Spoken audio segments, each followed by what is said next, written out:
Hej, a dzisiaj nagranie o tym, jak nie zalewać żywicą epoksydową na przykładzie statuetek, które wykonałem na wielkopolski konkurs piw domowych. Zapraszam na nagranie. Pracę rozpocząłem od przygotowania projektu w SketchUpie.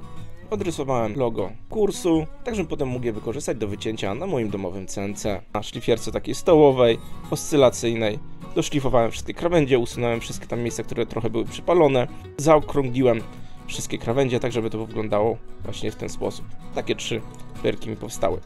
Teraz przygotowuję miejsce do wylewania żywicy. Płytę meblową laminowaną przygotowuję właśnie do zalewania żywicy. Odtłuszczam, czyszczę acetonem, a następnie białym silikonem będę przyklejał właśnie statuetkę, którą następnie będę wylewał. Tu widzicie, jest oklejona jeszcze taśmą malarską od środka, tak żeby wypływający silikon nie osiadał na ściankach. Oczywiście silikon staramy się podawać jak najbliżej krawędzi zewnętrznych, żeby nie dostał się do środka. Przygotowując ten projekt zrobiłem kilka testów i silikon się najlepiej sprawdza. Próbowałem klejem na gorąco, próbowałem bez silikonu, czyli po prostu ciskami docisnąć. Próbowałem na macie silikonowej, no i różnie z tym było. Zresztą też gdzieś pomyliłem proporcje zalewania żywicy.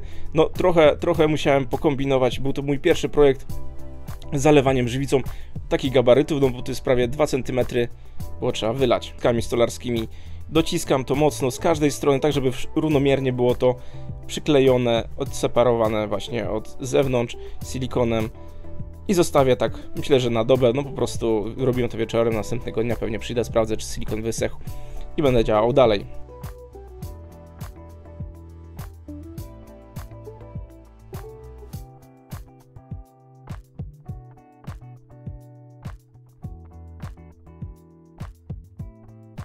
No i tak jak wspomniałem, następnego dnia już szykuję miejsce zalewania. Muszę wypoziomować sobie ten cały układ, czyli tą deskę.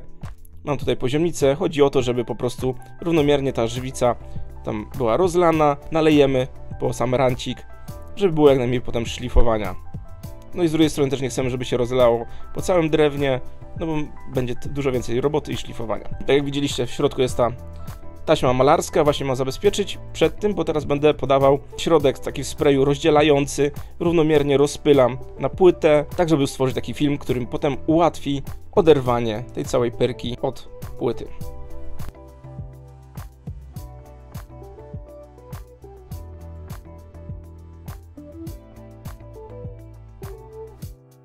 Przygotowuję żywicę. Żywicę wyliczyłem sobie, że musi być około 180 gramów, czyli daje 120 gramów żywicy i 60 gramów utwardzacza. Tu już trzeba być precyzyjnym, bo już mi się zdarzyło, że pomyliłem proporcje i dałem za mało utwardzacza i do tej pory mi to gdzieś tam nie wyschło.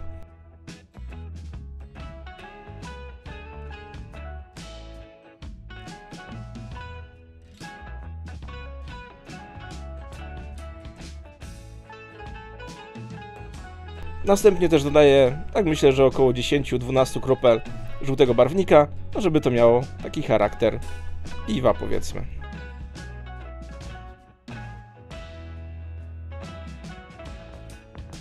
Następnie musimy to dobrze wymieszać. To też chodzi o to, żeby dobrze wymieszał się środek utwardzający z żywicą epoksydową. No i tu przechodzimy już do zalewania. Zalewam, tak jak wspomniałem, pod sam rancik.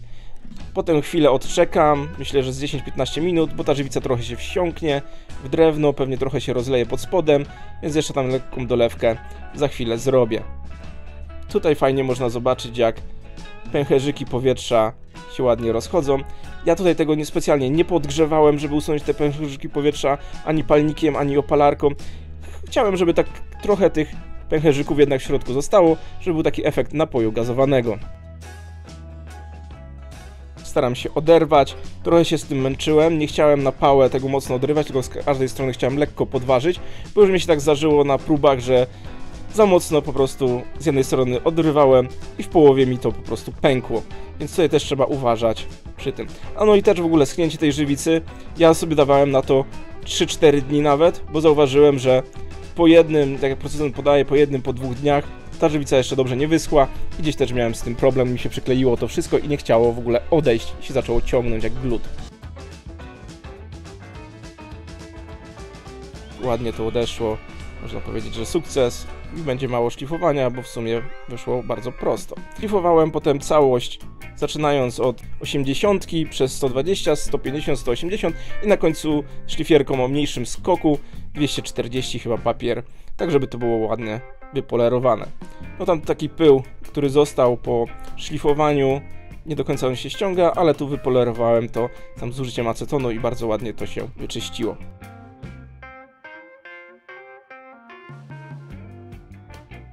No i kolejnym etapem będzie pokolorowanie pianek. Pyry będą 3, czyli złota, srebrna i brązowa, więc ja sprayami tutaj takim właśnie złotym, srebrnym i tak naprawdę miedzianym, bo brązowy to wiecie, się źle kojarzy, jak na takiej piance mogłoby to wyglądać nieapetycznie, więc będzie miedziany, ale bardzo fajnie wszystko wyszło.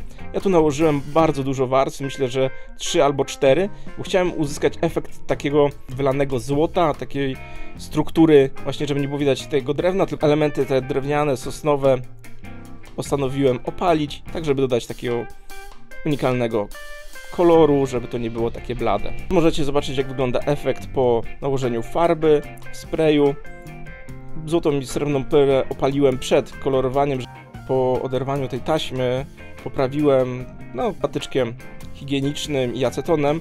Takie elementy gdzieś tam trochę zaciekało, też takie było bardzo toporne, proste od tej taśmy, więc chciałem, żeby tam był taki efekt bardziej przyjazny dla oka. I teraz przechodzę do zrobienia podstawek. Podstawki będą wykonane z kantówki dębowej klejonej. Tutaj jeszcze zatnę te narożniki, żeby nie było to takie toporne, żeby to miało jakiś taki bardziej kształt przyjazny dla oka. Myślę, że efektowniej to będzie wyglądało. A oczywiście wszystkie tutaj te napisy i tak dalej zostały wypalone w drewnie, na laserze.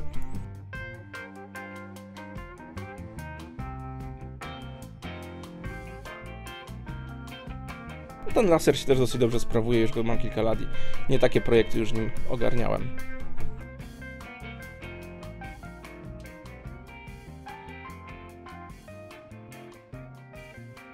Przymocowanie pyr do podstawek.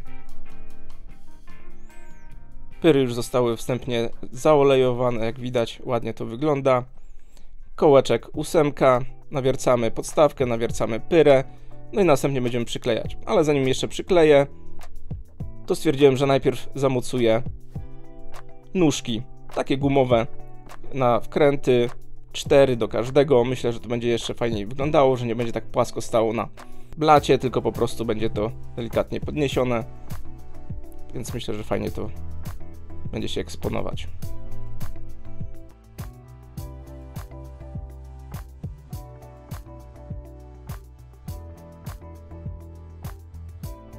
Jak wspomniałem, pyry zostaną przyklejone wszystkie 3 klejem dwuskładnikowym, żywicznym i na kołek powinno się to trzymać bardzo stabilnie.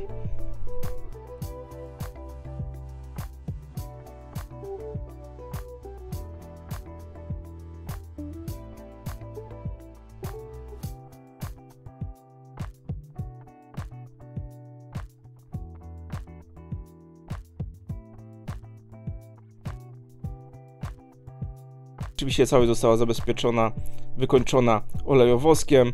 Myślę, że całkiem ładnie się to prezentuje. Zapraszam do subskrybowania kanału, do polubienia. Do zobaczenia, do usłyszenia. Cześć!